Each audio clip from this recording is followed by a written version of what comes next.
Hello everyone. तो आपके सामने देखिए कि आर.एस. अग्रवाल जो नंबर सिस्टम है क्लास 9 का, इसका एक्सरसाइज 1G, ठीक है, क्लास 9 का आपके सामने जो नंबर सिस्टम है इसका एक्सरसाइज 1G का कुछ प्रूफ है, जिसमें से क्वेश्चन नंबर 15 को अभी हम पहले डिस्कस करेंगे।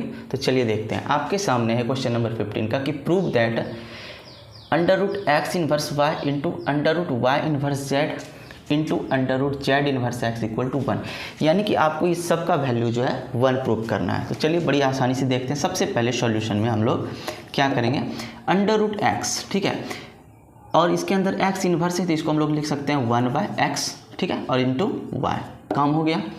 इसके बाद हम लोग इसको लिखेंगे y इन्वर्स को कि 1/y इंटू z। आपको पता है कि x इन्वर्स को हम लोग 1/x लिख सकते हैं, तो उसी प्रकार y इन्वर्स को हम लोग 1/y लिख सकते हैं। आगे बढ़ते हैं। यहाँ पर है आपके सामने क्या, z इन्वर्स, यानी 1/z इंटू x। ओके, अब आप देखिए, ये आपका अंडर रूट है, ये आपका अंडर रूट है, ये आपका अंडर रूट। आपको पता है कि ये हो गया आपका y/x, और अंडर रूट का मतलब होता है पावर 1/2। फिर ये आपका हो गया z/y, और इसके ऊपर रूट है तो ये हो गया 1/2, और ये है आपका x/z, और इसके ऊपर पावर है 1/2। लॉज ऑफ एक्सपोनेंट में हमने क्या पढ़ा है कि अगर आपका बेस अनइक्वल हो और आपका पावर सेम हो, तो उस कंडीशन में आपका जो बेस है वो मल्टीप्लाई हो जाता है, यानी कि y/x into z/y into x/z, और सब के ऊपर जो आपका पावर है वो हो जाता है कॉमन। तो देखिए, यहाँ से x से ये x कैंसिल, y से ये y कैंसिल, और z से ये z कैंसिल, यानी अंदर सिर्फ रह गया 1 और 1 टू द पावर 1/2। ओके, अब देखिए, किसी पर 1 पर पावर हाफ का मतलब होता है √1, और √1 का वैल्यू होता है 1। आप ध्यान से देखिए, √1 का वैल्यू होता है 1, और यही आपके सामने RHS 1, यानी इक्वल टू RHS। इस प्रकार आपका जो है क्वेश्चन नंबर 15 प्रूफ हो गया। ओके, चलिए इसके बाद हम लोग देखेंगे इसका क्वेश्चन नंबर 15। तो ये जो अगला क्वेश्चन है, क्वेश्चन नंबर 15 का, इसको थोड़ा सा ध्यान से देखिए। यहाँ पर आपके सामने दिया हुआ है 15 का 2 प्रूफ दैट में कि 1/x to the power 1/a - b whole 1/a - c this equal to 1 आपको प्रूव करना है। चलिए देखते हैं। अगर लॉज ऑफ एक्सपोनेंट में आपने ये पढ़ा है कि 1/x² है, इस कंडीशन में अगर हमको इसको ऊपर की ओर ले जाना होता है तो हम लोग इसको ऐसा लिखते हैं, ठीक है। इस बात को हमको बस ध्यान से समझना है। अब चलिए इसका सॉल्यूशन देखते हैं। हमको प्रूव करना है कि वैल्यू सबका 1 होगा। सबसे पहले हम लोग लिखते हैं 1/, और एक बात और आप ध्यान से देखिए कि 1/x यहाँ भी है, इनटू के केस में है, ठीक है, 1/x यहाँ भी है और 1/x यहाँ पे, यानी कि आपका सबका बेस इक्वल है, बट आपका जो एक्सपोनेंट है वो डिफरेंट है। बेस इक्वल हो और आपका जो है एक्सपोनेंट डिफरेंट हो, उस कंडीशन में एक्सपोनेंट क्या होता है, ऐड होता है। तो सबसे पहले हम लोग अरेंज करते हैं। तो 1/x हमने लिखा एज इट इज़। इस 1/a - b को अगर हम ऊपर ले जाएं तो इसको हम लोग लिख सकते हैं 1/, ठीक है, 1/a - b, और इसके ऊपर है 1/a - c।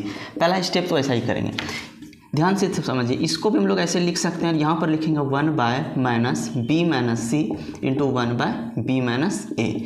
आगे बढ़ते हैं। इसको अगर हम लोग लिखेंगे 1/x to the power 1/- c, ठीक है, -a, और इंटू 1/c - b।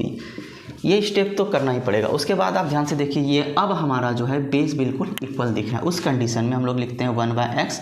अब समझिए, यहाँ पर 1/a - c है, चूँकि माइनस है आगे तो इसको हम लोग लिख सकते हैं 1/b - c। ऐसा क्यों है, ध्यान से देखिए, -a और माइनस प्लस, यानी इसको हम लोग लिख सकते हैं b - a।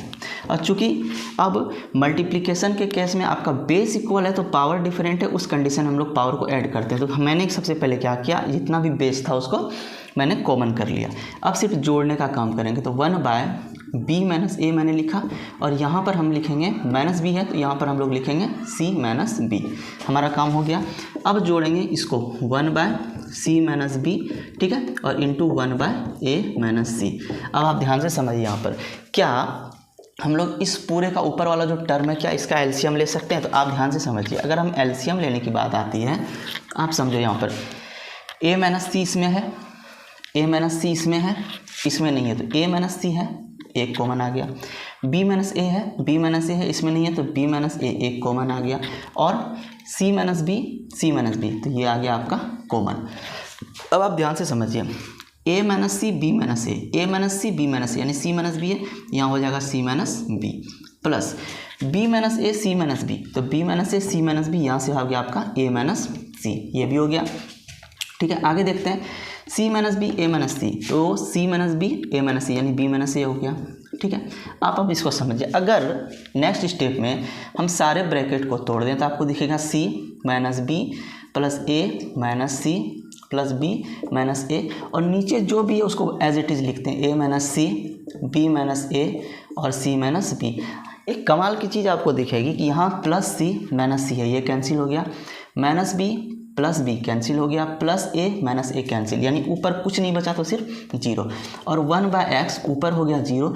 नीचे अब कुछ भी हो, ठीक है, नीचे अब कुछ भी हो तो आपको पता है कि वैल्यू हमेशा जीरो ही होगा, यानी कि आपको दिख रहा है कि 1/x to the power zero हो गया, और 1/x to the power zero का वैल्यू होता है 1, और आपको प्रूव करना था इस सब का वैल्यू 1, यानी हमारे पास 1 आ गया इक्वल टू RHS प्रूव्ड। ठीक है, अब आगे हम लोग बढ़ेंगे 15 का जो क्वेश्चन नंबर है 3 पे। ठीक है, थैंक यू। तो इसका जो क्वेश्चन नंबर 15 का जो ये थर्ड पार्ट है, ठीक है, इसको आप देखते हैं। इस पूरे का वैल्यू 1 पुट करना है, तो according to the laws of exponent, आप देखिए डिवाइड का केस है, यहाँ भी डिवाइड का केस है, आपका बेस इक्वल है एक्सपोनेंट अलग है, बेस इक्वल एक्सपोनेंट अलग, तो उस कंडीशन में डिवाइड के केस में आपका एक्सपोनेंट जो है वो माइनस होता है। सेम काम अब हम लोग इस पर करेंगे, तो हम लोग डायरेक्ट लिखते हैं x, ठीक है, ऊपर कितना है a, b माइनस सी, और ये ऊपर जाएगा तो माइनस हो जाएगा, यानी माइनस b a माइनस सी।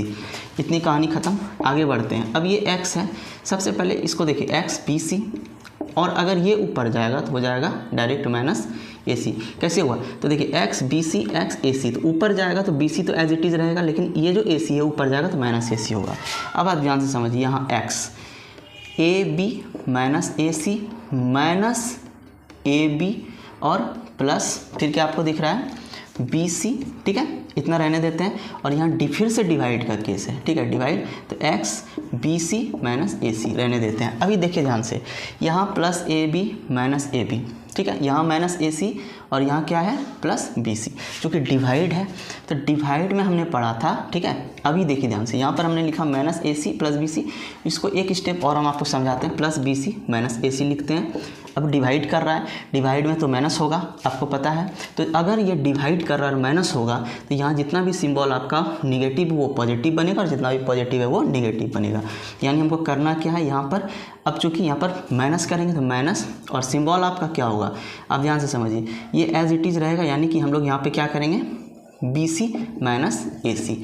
अब समझिए X to the power B C, ठीक है, minus A C minus B C और प्लस ए सी। देखिए minus A C plus B C minus B C, यानी एक्स टू द पावर कुछ नहीं बचा, जीरो इक्वल टू 1। अब फिर से समझिए, यहाँ पे सबका वैल्यू 1 आया इक्वल टू RHS। इस प्रकार आपका क्वेश्चन नंबर 15 का ये थर्ड पार्ट प्रूफ हो गया। ओके, अब देखते हैं इसका फोर्थ पार्ट। तो क्वेश्चन नंबर 15 का जो ये चौथा और लास्ट पार्ट है, अब इस क्वेश्चन को समझिए, इस सब का वैल्यू भी आपको इक्वल टू 1 ही प्रूव करना है। तो चलिए लॉज ऑफ एक्सपोनेंट को फॉलो करते हैं सबसे पहले, ठीक है। सॉल्यूशन देखिए, x to the power a plus B to the power 2a, यानी ये ऐसा हम लोग इसको लिख सकते हैं a plus B 2, okay, into X to the power b plus C into 2, और इसको भी हम लोग लिख सकते हैं x to the power c plus a into 2, okay. और लास्ट में हम लोग यहाँ पर आपको दिख रहा है X A X B X C पे पावर 4, यानी सब को अगर सेपरेटली हम लोग लिख सकते हैं 4a, ठीक है, X to the power 4b और x to the power 4c। अब ध्यान से समझिए, यहाँ पर हम लोग X to the power 2 into 8 2a plus 2b लिख सकते हैं, into X to the power 2b plus 2c लिख सकते हैं, into X to the power 2c plus 2a लिख सकते हैं, और नीचे जो आपको दिख रहा है वैल्यू वो है X to the power 4a into X to the power 4b into X to the power, ठीक है, 4c, x to the power 4c। अब समझिए ध्यान से, यहाँ देखिए x to the power 2a यहाँ है, और यहाँ भी 2a है, 2b है, यहाँ भी 2b है, और 2c है, यहाँ भी 2c, यानी ये आपको दिखेगा एक्स टू 2a और 2a, क्योंकि हम लोग पढ़े हैं कि यहाँ पर x to the power 2a यहाँ, और आपको केस है मल्टीप्लाई का, तो मल्टीप्लाई के केस में हम लोग जानते हैं कि ऐड होता है, तो x to the power 2a और 2a होगा 4a, ठीक है, इंटू अब x to the power 2b और यहाँ है x to the power 2b यानी x to the power 4b और यहाँ है x to the power 2c और यहाँ x to the power 2c यानी x to the power 4c। अब नीचे आपको क्या दिख रहा है, नीचे आपको दिख रहा है x to the power 4a into X to the power 4b into X to the power 4c। आप ध्यान से देखिए आपका जो नीचे है, ठीक है, और ऊपर दोनों सेम है, दोनों कैंसिल हुआ तो एक बार में कैंसिल हुआ इक्वल टू 1 और ये रहा equal to 1 equal to RHS। यानी इस प्रकार आपका क्वेश्चन नंबर 15 का पहला, दूसरा, तीसरा और चौथा चारों का चारों जो प्रूफ है वो यहाँ पर कंप्लीट हुआ। Okay, thank you so much for watching.